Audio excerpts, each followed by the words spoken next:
Adakah anda bimbang akan masa depan yang tidak menentu? Ramai mencari jawapan pada ramalan bintang atau ilmu nujum. Namun, semua itu seringkali hanya meninggalkan kita dengan lebih banyak kekeliruan dan kekosongan. Kita sering merasa kehilangan arah dan ketenangan, tetapi, sebagai umatnya, kita tidak perlu gentar, kerana Tuhan Yang Maha Penyayang telah berjanji untuk sentiasa bersama kita.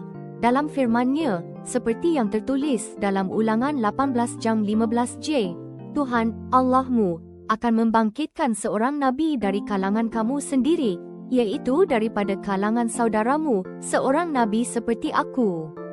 Ini adalah jaminan bahawa Dia akan membimbing kita melalui utusan-Nya, menunjukkan jalan yang benar. Dia adalah panduan terbaik kita, cahaya abadi yang menerangi setiap langkah. Kita tidak perlukan ilmu tilik, kerana kasih Tuhan itu sudah cukup. Serahkanlah segala kegusaran kepada-Nya. Dalam kasih-Nya, kita akan menemukan kedamaian sejati dan tujuan hidup abadi. Percayalah, Dia sentiasa di depan anda, pemandu terbaik.